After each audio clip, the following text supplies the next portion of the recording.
नमस्कार, prime time debate में आपका स्वागत है। आपके साथ मैं हूं खालिद हसन। सरकार 3 कृषि कानूनों को वापस ले, इसको लेकर किसानों की तरफ से तरह तरह की रणनीति बनाई जा रही है। कभी किसान भारत बंद बुलाकर सरकार पर दबाव बनाते हैं, तो कभी टोल फ्री कराकर सरकार से तीनों कानूनों की वापसी के लिए प्रेशर बनाते हैं। अब तो अपनी संसद लगाकर भी किसान सरकार पर दबाव बना रहे हैं, लेकिन अब तक किसानों का यह दबाव काम करता नहीं दिख रहा है। इस बीच स्वतंत्रता दिवस भी करीब आ गया है। इसको लेकर किसानों ने एक खास रणनीति बनाई है ताकि सरकार उनकी मांगों पर गौर कर सके। लेकिन सवाल यह है कि क्या किसानों की यह नई रणनीति काम करेगी? पहले आप ये रिपोर्ट देखिए और समझिए कि किसानों की अगली नई रणनीति क्या है, फिर चर्चा की शुरुआत करेंगे।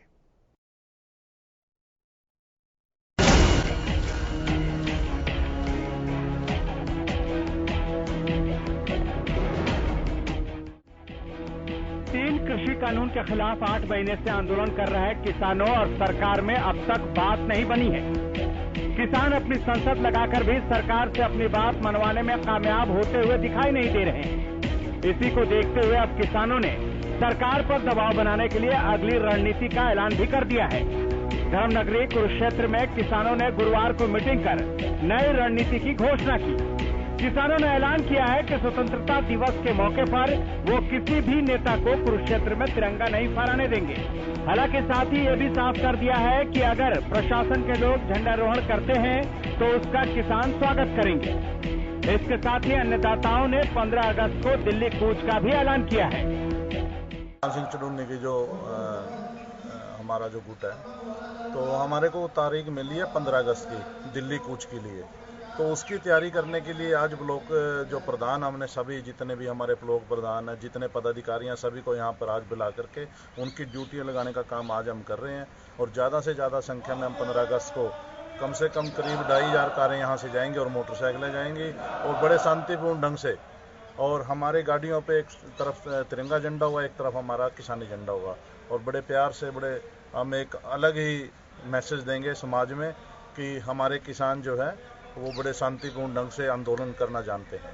15 अगस्त पर नेताओं का जो तिरंगा फहराने का कार्यक्रम होता है, क्या उसका विरोध रहे? हाँ, हमने कुरुक्षेत्र को, प्रशासन को बोल दिया है कि कुरुक्षेत्र में कोई भी राजनीतिक आदमी झंडा न फहराए, हम उसका विरोध करेंगे। और संवैधानिक पद पर कोई भी है, एसपी, डीसी, कोई भी झंडा फहरा सकता है, हम उनका स्वागत करेंगे।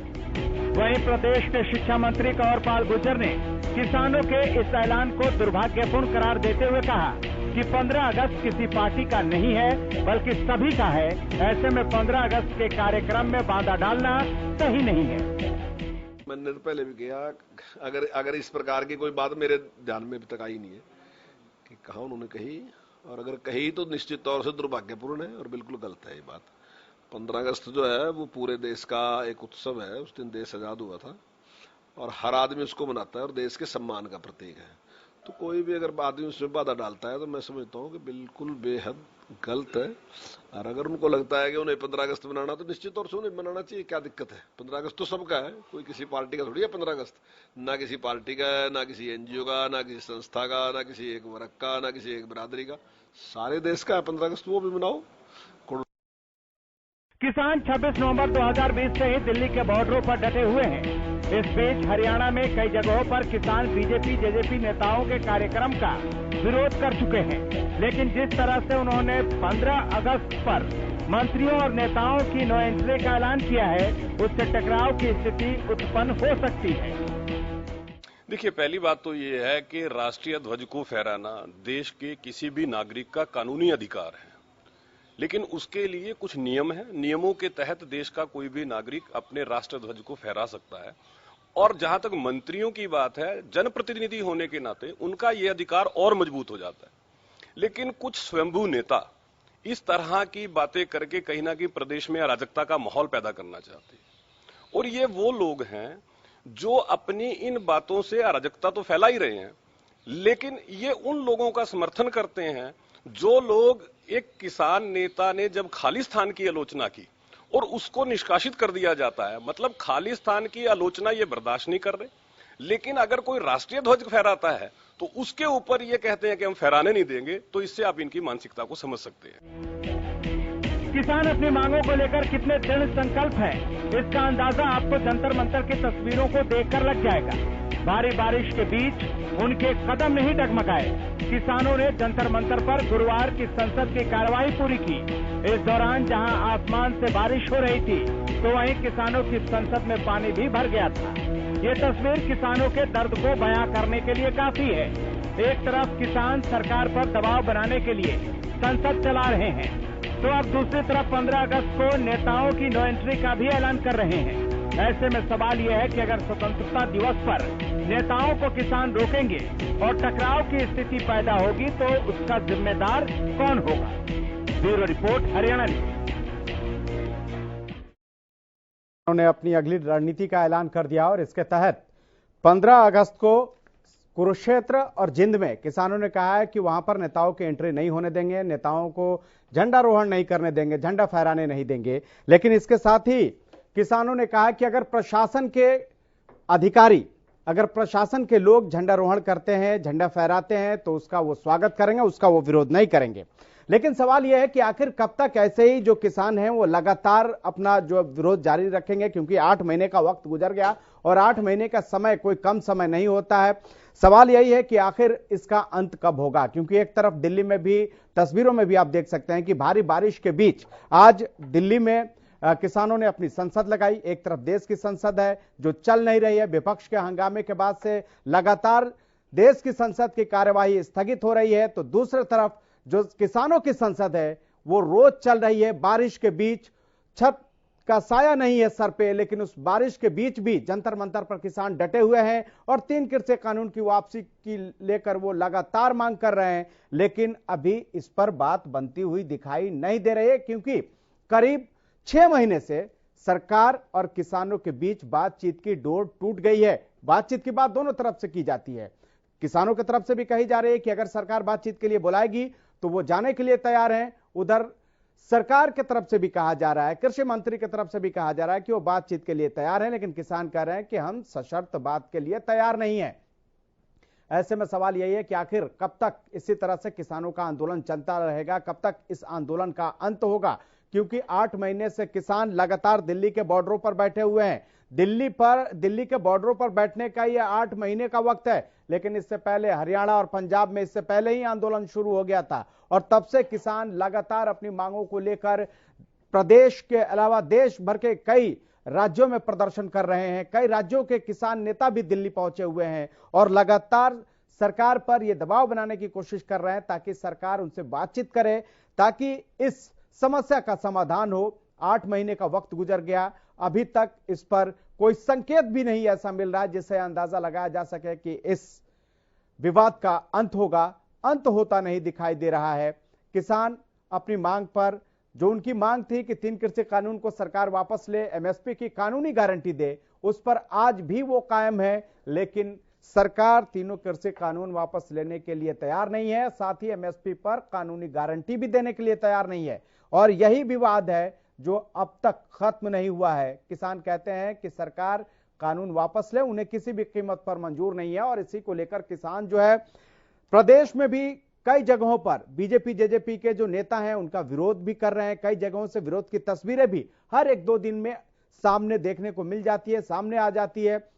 इसी तरह से कई बार किसान जो हैं वो लगातार सरकार से कह रहे हैं कि सरकार उनकी मांगे मान ले, वो घर वापसी कर लेंगे। जब तक मांगे पूरी नहीं होगी उनकी घर वापसी नहीं होगी।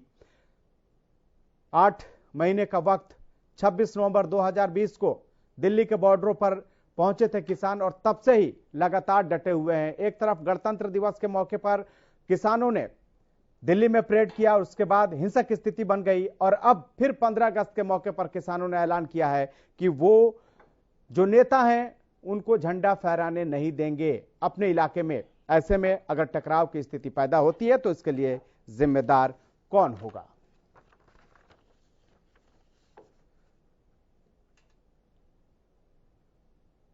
तो चर्चा को आगे बढ़ाएंगे, लेकिन उससे पहले आज के जो मेहमान हैं उनसे आपको पहले मिलवा देते हैं। अतर सिंह संधू प्रवक्ता भाकियू के हमारे साथ जुड़ गए हैं, सर स्वागत है आपका। हुकुम सिंह भाटी प्रवक्ता बीजेपी के हमारे साथ जुड़ गए हैं, सर आपका भी स्वागत है। खालिद चहलका, प्रवक्ता कांग्रेस, हमारे साथ जुड़ गए हैं। खालिद जी, आपका भी स्वागत है। रजत पंजेटा, प्रवक्ता एनएलओ के, हमारे साथ जुड़ गए हैं। रजत जी, आपका भी बहुत बहुत स्वागत है। लेकिन सबसे पहले सवाल हुकुम सिंह जी से। सर, आपको नहीं लगता कि ये विवाद जो है वो काफी ज्यादा समय ले लिया है, इसका अब अंत होना चाहिए? कब तक ऐसे ही विरोध का सामना होता रहेगा? आपने देखा गणतंत्र दिवस के मौके पर जब किसानों ने दिल्ली में ट्रैक्टर से परेड किया था, ट्रैक्टर मार्च किया था, तब किस तरह की स्थिति बन गई थी। अब फिर किसान कह रहे हैं कि 15 अगस्त के मौके पर जो बीजेपी और जेजेपी के नेता हैं या जो नेता हैं उनको वो वहां एंट्री नहीं करने देंगे। भले प्रशासन के लोग झंडा फहराएं, उससे कोई ऐतराज नहीं, उनका वो स्वागत करेंगे। ऐसे में टकराव की स्थिति अगर बनती है तो कौन जिम्मेदार होगा? भाटी जी।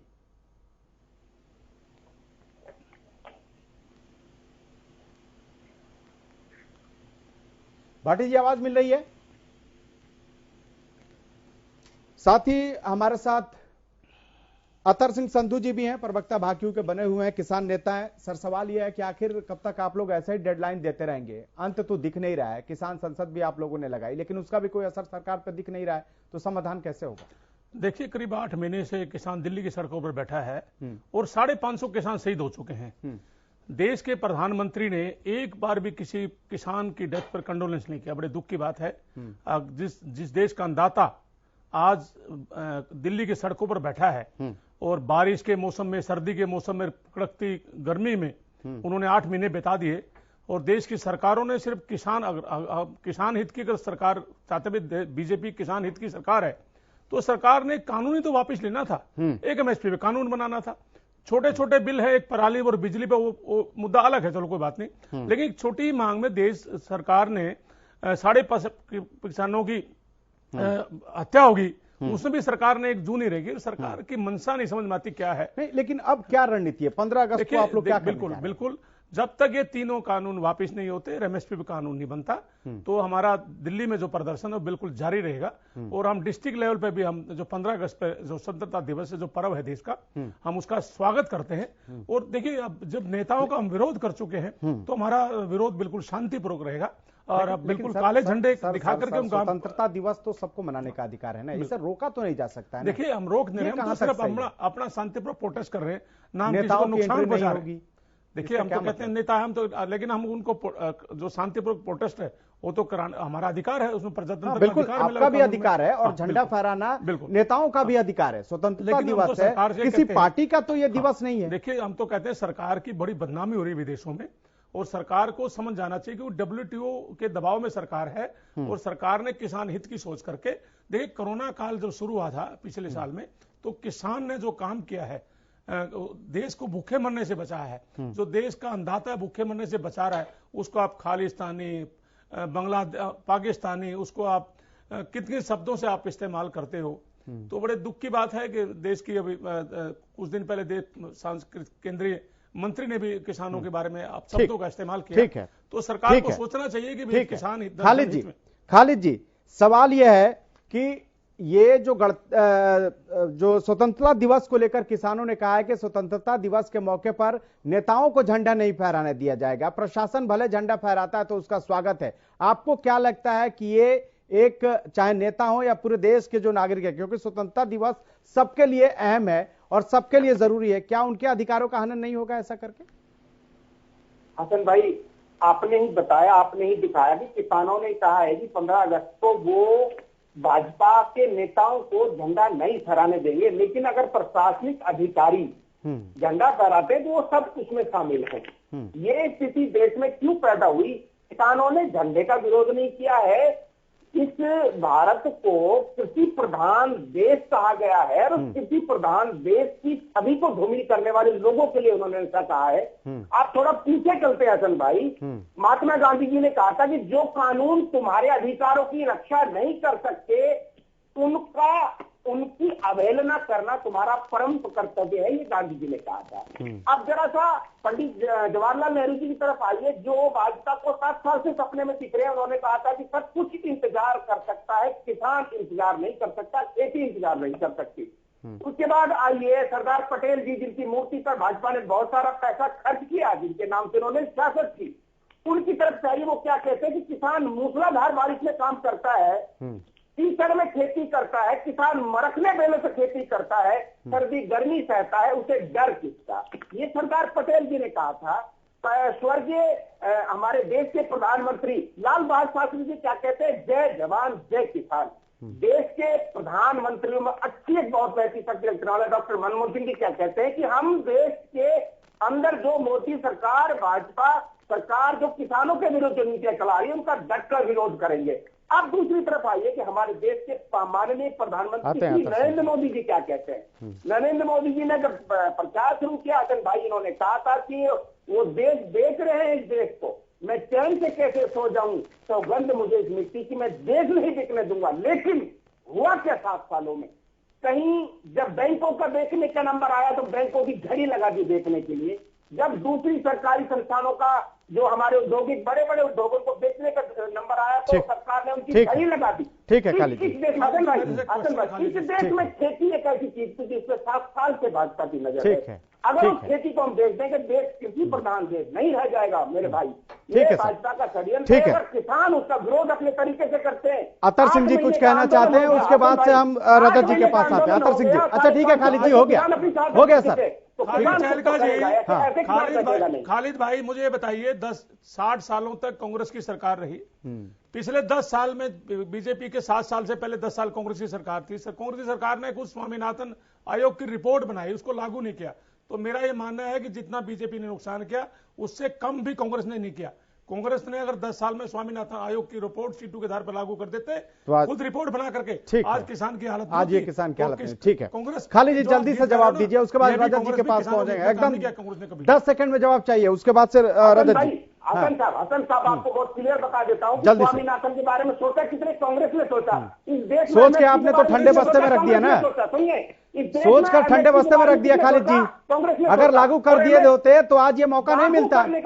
लागू करने की बहुत सारी चीजें कांग्रेस लागू कर सकी, ये अलग बात है, पूर्ण टाइम को लागू नहीं कर पाए। भाजपा ने कहा था सरकार का पहला दिन होगा जब हम आम किसान में ये स्वामीनाथन रिपोर्ट लागू करेंगे, तो पहला दिन नहीं, अब 7 साल हो चुके हैं सरकार को। 7 साल, ठीक है। रजत जी सवाल यह है कि जिस तरह से किसानों ने ऐलान कर दिया है, किसानों ने साफ कहा है कि जो नेता आएंगे उनका विरोध होगा, लेकिन प्रशासन के अगर अधिकारी झंडा तोलन कर रहे हैं, झंडा फहरा रहे हैं तो उसका स्वागत है। आपको नहीं लगता कि हर आदमी के लिए जरूरी है कि 15 अगस्त में हर आदमी आजादी की उत्सव मनाता है और किसी को रोकना उसके अधिकारों का हनन नहीं है?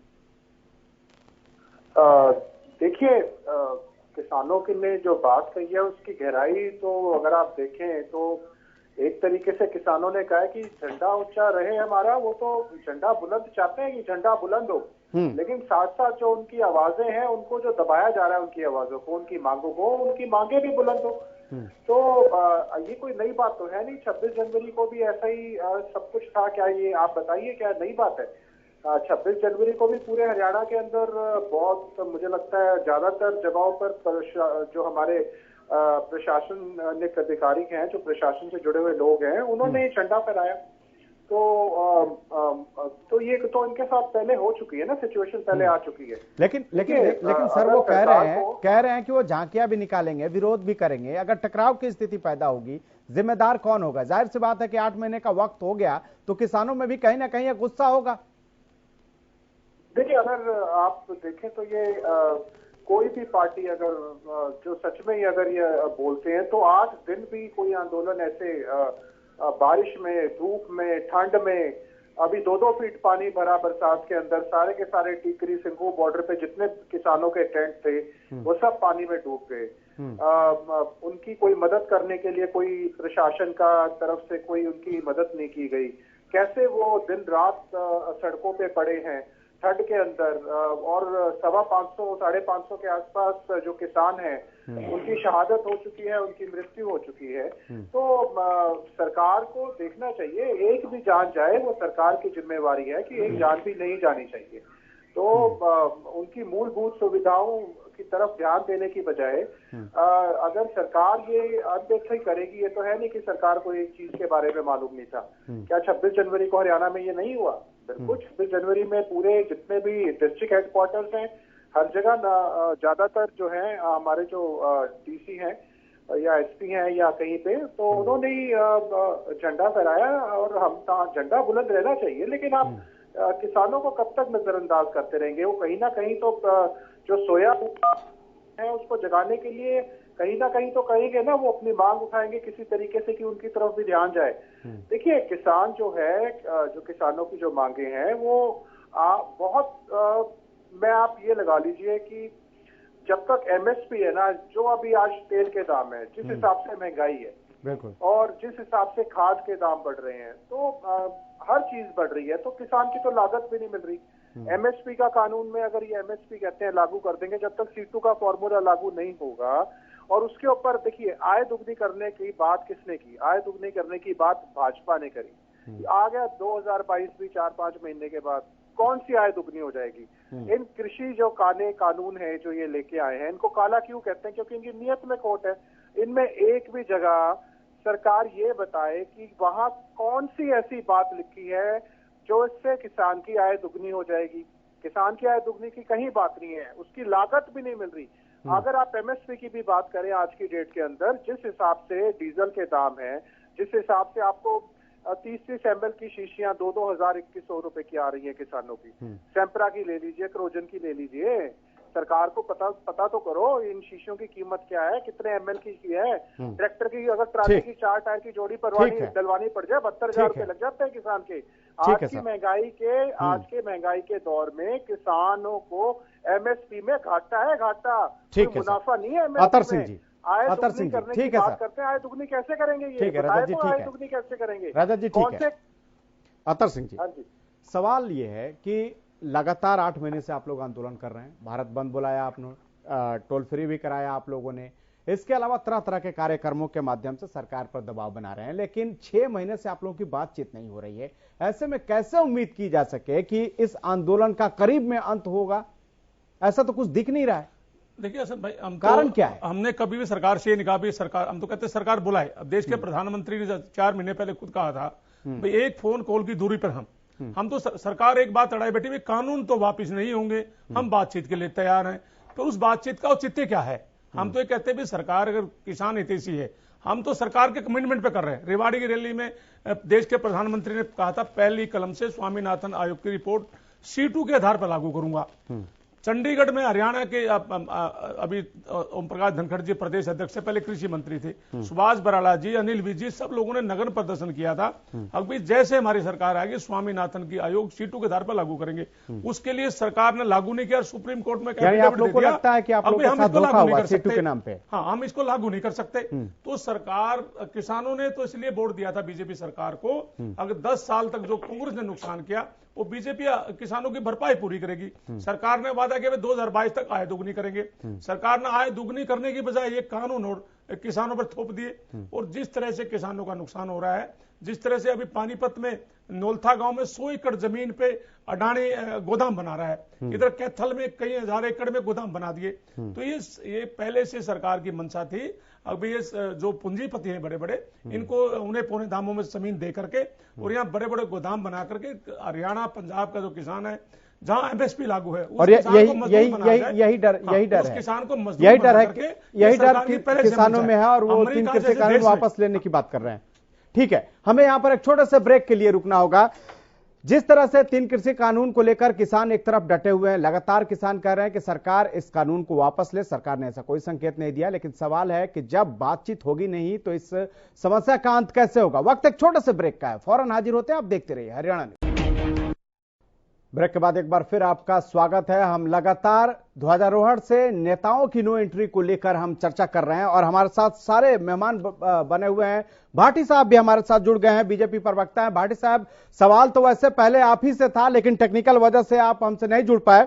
लेकिन सवाल यह है सर, 15 अगस्त पर किसानों ने जिस तरह से कहा है कि वो ध्वजारोहण नेताओं को नहीं करने देंगे, प्रशासन को करना है वो करे, उसका स्वागत है, हम जितने लोग करेंगे उनका वो स्वागत करेंगे, लेकिन नेताओं को नहीं करने देंगे। ऐसे में नहीं लग रहा आपको कि ये स्थिति कब तक चलेगी और ये किसान आंदोलन कब तक चलता रहेगा? इसका कोई अंत होगा या ऐसे इंतजार करते रहेंगे किसान? इसका कोई अंत होगा या ऐसे इंतजार करते रहेंगे किसान? खाली जी देखिए, पहली बात तो जो राष्ट्रीय पर्व है, चाहे 26 जनवरी है, 15 अगस्त है, अब 15 अगस्त का अगर कार्यक्रम में कोई व्यवधान डालता है, इसका मतलब उसके देश के प्रति सम्मान नहीं है। क्योंकि जो ये राष्ट्रीय पर्व है, ये भारतीय जनता पार्टी का नहीं है, ये पूरे देश का पर्व है और इसको सम्मान के साथ मनाया जाना हम सबकी, हर नागरिक की जिम्मेदारी है। अगर किसान नेता कुछ इस तरह की घोषणाएं करते हैं कि हम उसमें व्यवधान डालेंगे, तो मुझे लगता है दूसरी बात, ये जो आंदोलन चल रहा है इसका हल भी इन्हीं लोगों के पास है, क्योंकि सरकार तो बार बार निमंत्रण दे रही है। माननीय नरेंद्र मोदी कृषि मंत्री, उन्होंने अभी भी पीछे घोषणा की, लेकिन किसान तो कह रहे हैं शर्तों के साथ बात नहीं करेंगे। किसान नेता आए, भाटी जी, किसान कह रहे हैं शर्तों के साथ बातचीत मंजूर नहीं है। उनको दिक्कत है, उनको लगता है कि ये ठीक नहीं है, उसके ऊपर बातचीत करने को तैयार है, लेकिन किसान नेता बात नहीं करना चाहते और केवल काला कानून कहकर और पता नहीं क्या क्या संज्ञाएं देकर के इसको नकारते हैं। ये तो ठीक नहीं है। ये कोई चंद लोगों की आवाज पूरे देश की आवाज नहीं हो सकती। ऐसे तो बहुत सारे कानून देश में, उनको भी नकार दिया जाएगा। कोई भी ग्रुप कहीं से भी नहीं, तो बहुत सारे कानून तो वापस लिए गए हैं सर। ऐसा तो नहीं है कि इस कानून को वापस नहीं लिया जा सकता। ऐसा देखिए, ऐसा कुछ नहीं है कि कानून वापस नहीं लिया जा सकता, लेकिन क्यों लिया जाए? तो ले लीजिए ना। कानून के लिए किसानों की इतने लंबे समय, वर्षों से जिसकी मांग थी, वो कानून आया है जो किसान का भला कर सकता है। किसान तो कह रहे हैं इससे भला नहीं हो रहा है। दूसरी बात खालिद जी, मैं आपको किसान कह रहे हैं उनको इससे भला नहीं हो रहा है। साथी भी किसान नेता यहाँ हैं। जिस समय देश में हरित क्रांति आई थी, उस समय भी बड़ा बावेला हुआ था। कम्युनिस्ट लोग, दूसरे लोग, राजनीतिक लोग, किसान नेता भी भटकाव पर थे उस समय। कहते हैं अगर, क्योंकि उस समय बीज विदेश से आया था, तो उन्होंने उसका विरोध किया। उन्होंने कहा किसान बर्बाद हो जाएगा, फसल बर्बाद हो जाएगी। देखिए, देश में हरित क्रांति आई है, कानून को लागू होने दीजिए। कहीं उसमें कोई दिक्कत है तो वो प्रोविजन बताइए, सरकार ठीक करने को तैयार है उसको। अतर सिंह जी, भाटी साहब आप बहुत बड़े खालिद जी आ रहे हैं, किसान भी हैं और पार्टी के बड़े पदाधिकारी। मेरे एक क्वेश्चन आपसे, आप भगवान को साक्षी मानकर अपने छाते पर रख के बता दो कि ये कानून किसानों के लिए लाभदायक है। देखिए, आपकी मजबूरी है पार्टी में रहकर के पार्टी की बात करना। ये आपको पता है कानूनों से किसानों का बहुत बड़ा नुकसान होने वाला है। पार्टी जी, अतर सिंह संधू के सवालों का जवाब दे दीजिए, फिर आते हैं खालिद जी के पास। देखिए, ये मुझे नहीं पता कौन से साथी बोल रहे थे, लेकिन यूं कह देने से ये अतर सिंह संधू प्रवक्ता भाकियू के ठीक नहीं है, किसानों को नुकसान पहुंचाने वाला, ये ठीक नहीं है। आप उस खालिद जी,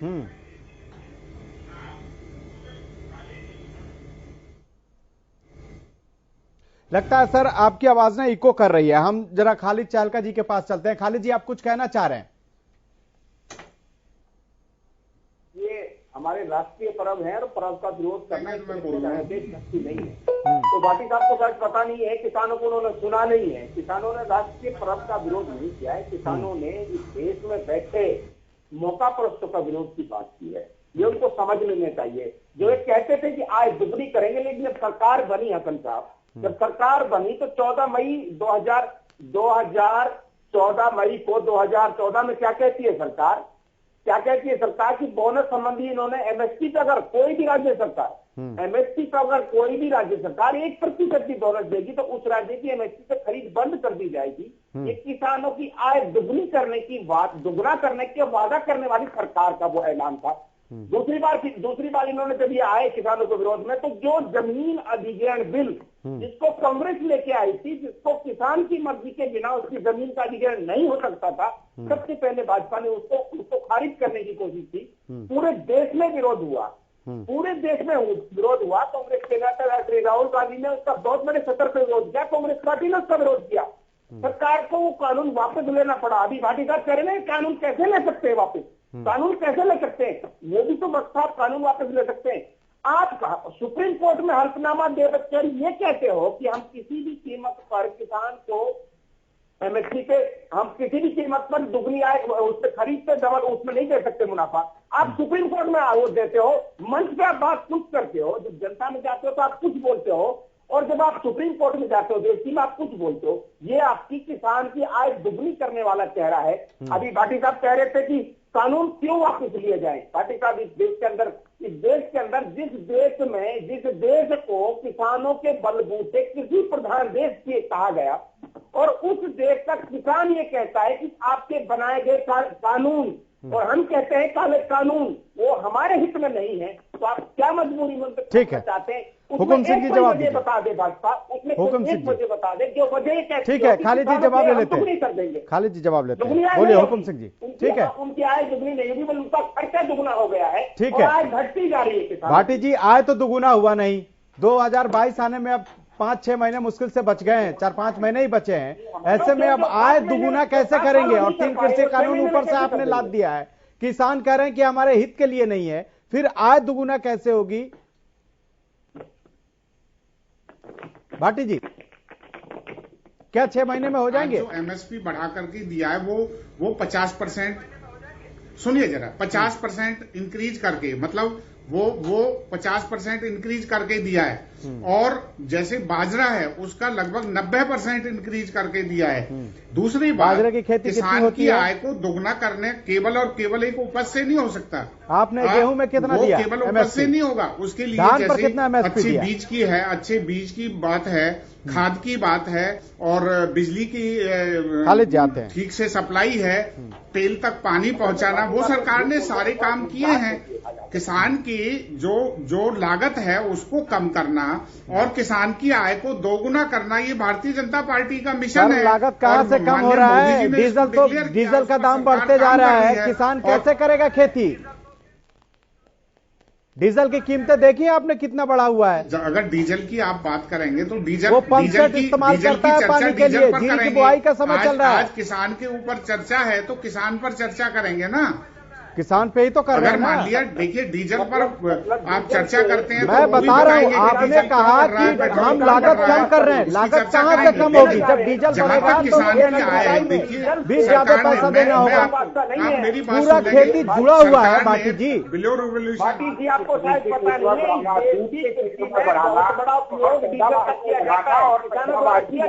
ठीक है खालिद जी, ये जो आदत है ना आपके बड़े नेताओं तक जो आपकी आदत हो गई है कि झूठ बोलो, जोर से बोलो, सीना ठोक के बोलो। ठीक है खालिद जी, ठीक है, 8 दिन नहीं चलता है। ठीक है खालिद जी, कैसे सोच सकते हैं कि आप ऐसे कैसे? ठीक है रजत जी, ठीक है, ठीक है, ठीक है खालिद जी प्लीज। रजत जी सवाल यह है कि एक तरफ तो बीजेपी कह रही है कि 2022 तक जो किसान है उनके जो आय है उसको दुगुना कर दिया जाएगा, लेकिन अब 5-6 महीने बच गए। आपको पता है कि किसानों की क्या हालत है, क्या इस 5-6 महीने में आय दुगुनी हो जाएगी किसानों की? देखिए, मैंने ये डिबेट पे मुद्दा उठाया था। आपको मैं बता दूं, जो commission for agriculture cost and prices है, CACP जो है, उसके हिसाब से वैसे तो जो बढ़े हुए तेल के दाम है वो नहीं, उसमें मुझे लगता है उसमें लागत में लाए गए हैं, लेकिन फिर भी अगर 1727 रुपए इन्होंने धान की जो इन्हीं की अपनी है CACP के हिसाब से उन्होंने लगाई है, तो अगर इसमें C2 ऐड करते हैं हम तो उसके हिसाब से 2590 रुपए का जो 50 पैसे का दाम आता है। तो अगर सरकार इन कृषि कानूनों के अंदर ये जोड़ दे कि किसान की हमने आय दुगनी करनी है और ये जो 2590 है इसका हम दुगना करके 5181 रुपए धान का रेट हमने तय कर दिया है, और जो भी इससे कम खरीदेगा उसको सजा होगी। इस बात का आप जवाब ले लीजिए भाजपा के प्रवक्ता से, मैं मान जाऊंगा। और जहां तक इन्होंने अभी जिक्र किया बाजरा और अन्य चीजों का, कहीं पे 1%, 2%, 3%, ज्यादा से ज्यादा 5.5% से ऊपर किसी भी चीज की में वृद्धि नहीं हुई है किसी भी दाम में। कहीं 20 रुपए बढ़ा दिए, कहीं 10 रुपए बढ़ा दिए। अब मैं इनके ऊपर आना चाहूंगा एक बात के ऊपर, खाद के जो दाम है वो 50% से ज्यादा बढ़ गए, सब्सिडी कम हो रही है। OECD रिपोर्ट के मुताबिक तो भारत में सब्सिडी नेगेटिव में है।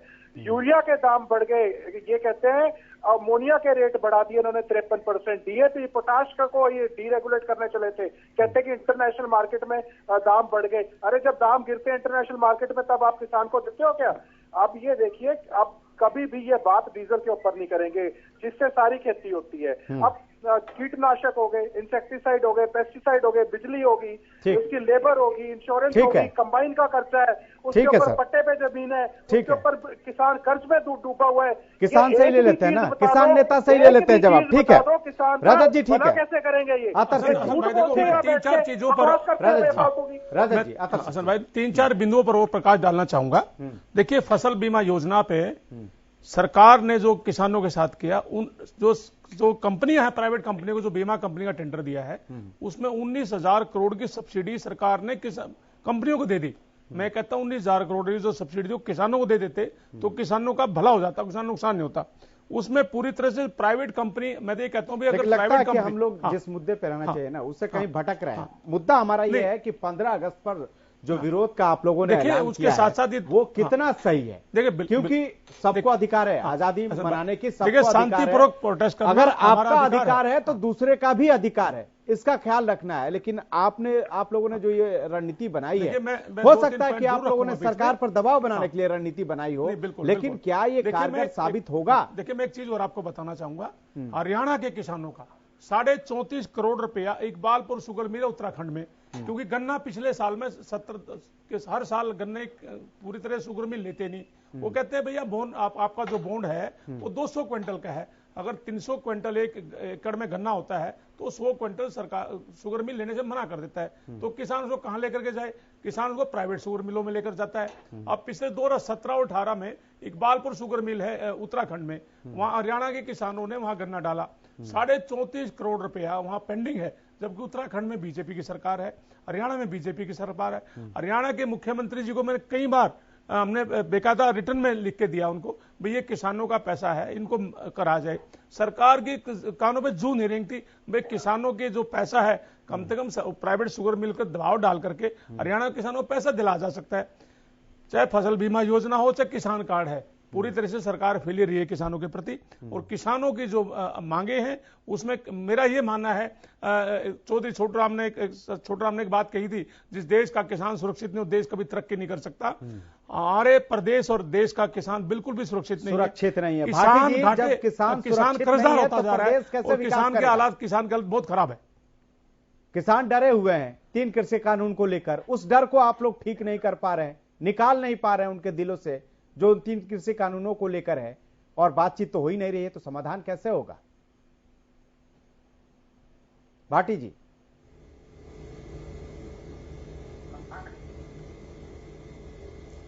जी रजत जी आ रहे हैं, पहले भाटी जी से जवाब ले लेते हैं। खालिद जी, मेरे को समय दिया है क्या? जी बिल्कुल, आपको ही दिया है। जी देखिए, देखिए, सरकार तो बातचीत के लिए हमेशा तैयार है, आज भी तैयार है, लेकिन किसान नेता बातचीत नहीं करना चाहते। ये केवल रोड के ऊपर, सड़क के ऊपर हाय हुल्लड़ करना भाटी जी वही बात हो गई कि कोई नहीं, हम तो मान रहे हैं कि यहीं पे डरार रहेगा, और ये बात हम रोज कहते हैं। आप सुन लीजिए, आप सुन लीजिए आप जरा, ये बात हम रोज कहते हैं, डंके की चोट पर कहते हैं। दूसरी बात, ये आंदोलन पॉलिटिकली मोटिवेटेड है।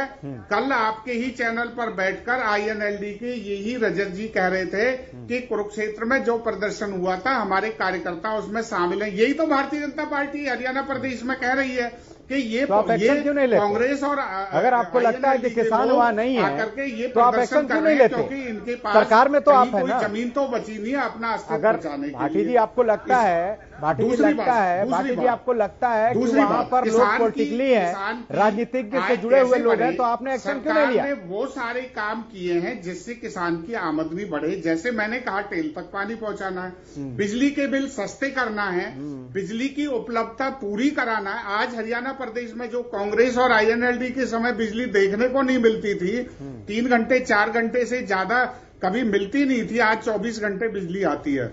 और उसके अलावा खेतों के लिए, सिंचाई के लिए पानी की, बिजली की पूरी व्यवस्था सरकार ने की है, बल्कि हमारे पास अब सरप्लस बिजली होने वाली है। उसके अलावा अभी इन्होंने खाद की बात की है, 2400 रुपए का DAP का कट्टा बनता है, इसलिए उसका 1200 रुपए सब्सिडी सरकार ने दिया, और रेट वो वही है जो रेट उसका है, जो रेट उसको 1 पैसा नहीं बढ़ने दिया। पेट्रोल डीजल पर बात करना चाहते हैं तो एक डिबेट पेट्रोल डीजल पर रखिए, उस पर बात करेंगे। ये लोग जो आंदोलनरत लोग हैं वो चर्चा नहीं करना चाहते, वो केवल और केवल राजनीति करने के लिए राजनीतिक उद्देश्य से उसको बनाए रखना चाहते हैं, हाय हुल्लड़ करना चाहते हैं। इससे ज्यादा उनका कोई उद्देश्य भाटी जी ठीक है। रजत जी, इतनी सारी उपलब्धियां इन्होंने गिनवाई किसानों के लिए कि इन्होंने बिजली से लेकर बहुत सारी जो योजनाएं हैं किसानों के लिए चलाई, किसानों को फायदा पहुंचाया, लेकिन किसान इनकी बातों को क्यों नहीं समझ पा रहे हैं? 3 कृषि कानून पर वो अड़े हुए हैं, वो कह रहे हैं इससे कम मंजूर नहीं है, एमएसपी पे गारंटी चाहिए। क्या वजह है? भाटी जी ने एक तो आज पूरे के पूरे हरियाणा को आपने ना अपना हंसी का पात्र बना लिया अपने आप को, जब आपने ये कहा, कम से कम आपने 2 या 3 बारी रिपीट किया कि सरकार बात करना चाहती है, किसान तो बात ही नहीं करना चाहते। किसानों को तो शौक है 2-2 फीट पानी में बरसात में मरने का शौक है, किसानों को ठंड में पड़े रहने का शौक है, डंडे और लट खाने का शौक है। अरे अपने घर से बाहर टेंट लगा के 2 दिन तो रह के देखिए भाटी जी, पता चल जाएगा कि सड़क पे बैठना क्या होता है। किसान आपसे बात नहीं करना चाहता। अरे आप वो फोन नंबर तो उपलब्ध करा दीजिए। कैसा आप हट धर्मिता आप अपनाए हुए हो कि ये कह के कि काले कानून वापस नहीं होंगे। अरे ये आप इनसे ये पूछिए, जब ये बात करते हैं आय दुगनी करने की, इस सवाल से ये क्यों मुंह फेर के भाग जाते हैं? क्यों भागते हैं बार बार इस बात से? इन्हीं का दिया हुआ नारा है कि आय दुगनी करेंगे। अगर आपने आय दुगनी करनी है तो मैंने आपको बता दिया ना कि आप लिखित के अंदर इन काले कानूनों के अंदर ये लिख के दे दीजिए कि एमएसपी के ऊपर हम जितनी एमएसपी तय करेंगे उससे दुगनी कीमत अगर बाहर मंडी के बाहर प्राइवेट कोई भी खरीदेगा तो उसको जेल होगी और 48 घंटे में इसी पर तो पेच फंसा है। रजत जी, पेच तो इसी पर फंसा है। सरकार ये लिख के देना ही नहीं चाहती। अगर ये दे देती तो किसान शायद सोचते। अरे लागत ही नहीं दे रही सरकार, तो लागत ही नहीं पे लिखित के अंदर लागत ही देना नहीं चाह रही। भूल जाइए आय दुगनी, ये तो लागत ही छीनना चाह रहे हैं। ये आप एक बात बताइए, इन काले कानूनों में कहाँ लिखा है कि डीजल से जैसे दाम बढ़ेंगे किसानों को उसकी 15-20% जितनी तेजी से डीजल बढ़ेगा वो किसानों को उसमें लग के मिलेगा। अरे किसानों की हित की एक बात तो बता दीजिए इन काले कानूनों के अंदर। ये भाजपा के प्रवक्ता क्यों भाग जाते हैं इस बात का जवाब देने से? अरे आय दुगनी करने का नारा आपने दिया है, बता तो दो आय दुगनी करोगे कैसे? नारा दे के आप भाग गए। ठीक है, खालिद जी कुछ कहना चाहते, बोलिए खालिद जी बोलिए। ठीक है रजत जी अब खालिद जी जरा बोल रहे। 8 महीने के आंदोलन के बाद 8 महीने के आंदोलन के बाद आज भी भाजपा ये कहती है कि सब लोग प्रायोजित हैं और 600 लोग जो मर गए, जो 600 लोग किसान शहीद हो गए, वो तो इनका कहना ये है कि मात्र तो सरकार को बदनाम करने के लिए उन्होंने शहादत दी है। अन्यथा वो अभी शायद उनका प्लान नहीं था, लेकिन सरकार को बदनाम करने का इनका प्लान रहा। वो मतलब बड़ी शर्मिंदगी आती है भाजपा जब इस तरह से बयान देती है कि 600 किसानों की शहादत को अभी भी ये प्रायोजित मानते हैं। दूसरा ये कह रहे थे कि आप आइए ना, सरकार तो तैयार है। सरकार रामलीला ग्राउंड में बैठी है क्या? कि सरकार दशहरा ग्राउंड में बैठी है क्या?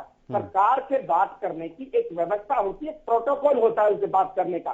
सरकार वो प्रोटोकॉल वो व्यवस्था खुद तैयार करेगी किसानों को। हुकुम सिंह जी, हुकुम सिंह, ठीक है हुकुम सिंह जी, सवाल यह है कि आंदोलन के पीछे राजनीतिक बात कहकर क्या सरकार अपनी जिम्मेदारियों से भाग रही है? समस्या का समाधान कराने के बजाय राजनीतिक दलों पे आरोप लगा दो कि उनके वजह से आंदोलन चल रहा है और फिर उसके बाद से आंदोलन जैसे चल रहा है चलने दो। देखिए, राजनीतिक दलों पर आरोप नहीं है, राजनीतिक दल खुद आरोपों में फंसे हुए हैं। मैंने तो आपको याद दिलाया है, इसी डिबेट में आईएनएलडी के प्रवक्ता कहते हैं कि हमारे लोग आंदोलन में थे, फिर मना करते हैं। मतलब झूठ की भी कोई इंतहा होती है। हमने ये कहा है इसलिए। दूसरी बात, हम देखिए 2 बातें कहते हैं जल्दी से सर। एक तो ये राजनीतिक प्रायोजित कार्यक्रम है, दूसरी बात जो किसान नेता हैं उनका कोई सकारात्मक रवैया नहीं है, वो हल नहीं चाहते। केवल और केवल काला कानून कह देने से तो कानून काला नहीं हो जाएगा। कौन से प्रोविजन काले हैं? कहाँ दिक्कत है? हम तो आप खाली चीज से पूछ लीजिए कौन से प्रोविजन में दिक्कत है? कहाँ केवल और केवल अपनी नाक के लिए, केवल और केवल अपनी प्रेस्टीज के लिए कानून को गलत बता बताना ठीक नहीं है। दूसरी बात, सरकार कैसे आय को दोगुनी करेगी ये आज तक नहीं बताया नहीं। सरकार काम कर रही है, किसान की आय कैसे दोगुनी होगी, जो सारे प्रिकॉशन 2022 का वो डेडलाइन आ गया, वो सरकार कर रही है। 2022 का डेडलाइन तो विस्तार वाला है, लेकिन आय दोगुनी होती नहीं दिख रही है। कृषि क्षेत्र से आमदनी है किसानों की, वो आप भी जानते हैं। लेकिन ठीक है, भाटी जी और खालिद जी प्लीज, बिक्री मुझे लास्ट कमेंट भी लेना है, व्यवस्था लास्ट कमेंट लेना है है और एमएसपी मंडी व्यवस्था को बनाए रखना है, सरकार ने किया है। इसलिए दूसरी बात कहाँ है? ठीक है, मेरा ये कहना है, लास्ट कमेंट के तौर पर जल्दी से। दिल्ली की जंतर मंतर पर किसान संसद चल रही है, पैरेलल संसद चला रहे हैं। कितनी शांतिपूर्वक तरीके से किसान वहां बैठता है, सुबह 11 बजे आता है, 5 बजे जाता है, फिर भी किसानों को देश की मंत्री मवाली कहती है। मैं बीजेपी सरकार को कहना चाहते मवाली नहीं है, ये महाबली है। जब तक किसान एक किसान इस आंदोलन की मांग पूरी नहीं होती, चाहे हमारे हजारों किसान शहीद हो जाएं, हम दिल्ली की सड़कों से हटने वाले नहीं है। ठीक है, रजत जी कानून मनवाते रहेंगे, कानून बनवाएंगे। 10 सेकंड। हाँ जी, भाटी जी को मैं आज दोबारा एक बात बोलना चाहता हूँ। अगर हमारी पार्टी के सारे 90% से ज्यादा कार्यकर्ता किसानी और खेती से जुड़े हैं, तो वो अपनी इंडिविजुअल कैपेसिटी के अंदर कहाँ देखा आपने झंडा इंडियन नेशनल लोकदल का? आप ये तो बताइए। अरे जब वो खुद किसानी से जुड़े हैं और उनका जब नुकसान हो रहा दिख रहा है, जब उनके डेथ वारंट शायद होते दिख रहे हैं, तो भैया वो अपनी कैपेसिटी के अंदर लंगर भी चला रहे हैं। अरे सबसे पहला सिंगू आंदोलन में हिस्सा लिया, रजत जी और भाटी, हमने नहीं कहा, आपने लास्ट कमेंट। सर आ रहे हैं भाटी जी आप मेरी बात सुनिए। जो आप इस बात को बोलते हैं तो ये समझा जाएगा कि किसान पहले है वो। रजत जी, भाटी जी और खालिद जी प्लीज लास्ट कमेंट तो आप लोग दे दीजिए प्लीज। सरकार को चाहिए कि किसानों से बुलाकर बात करनी चाहिए। ठीक है भाटी जी, किसानों को बुलाकर बात करनी चाहिए। लास्ट कमेंट, समाधान कैसे होगा? क्या ऐसे टकराव की स्थिति बनी रहेगी? देखिए, सरकार आज भी तैयार है, सरकार पहले भी तैयार थी। किसान नेता आए, बताएं कौन से प्रोविजन में दिक्कत है, कहाँ किसान का जो हित है उस पर कोई कुठाराघात है, आइए, उसके लिए सरकार तैयार है। अगर कोई अमेंडमेंट करानी है आप आइए, बातचीत बंद नहीं बिल्कुल होती। सरकार उसके बातचीत के लिए तैयार है। किसान नेताओं को चाहिए आकर के बातचीत करें। लेकिन जिस तरह के सरकार का रवैया, उससे तो नहीं लग रहा है कि हाल फिलहाल में बातचीत करने के लिए तैयार है। इसका पता बताते जाइए भाटी साहब, हसन भाई जी, भाटी जी से ये पता ले लीजिए कि सरकार से आके कहाँ बात करनी है। लाल किले पे आना है कि रामलीला ग्राउंड में आना है कि दशहरे मैदान में आना है कि ठीक है भाटी जी, बस अड्डे पे आना है, ये जरा पूछ लीजिए इनसे। भाटी जी, कहाँ बात करें? किसान किससे बात करें? मीडिया के थ्रू बात हो रही है। कृषि मंत्री मीडिया से बात करते हैं कि हम बातचीत के लिए तैयार हैं, किसान मीडिया से बात करते हैं कि हम बातचीत के लिए तैयार हैं। बात कैसे होगी?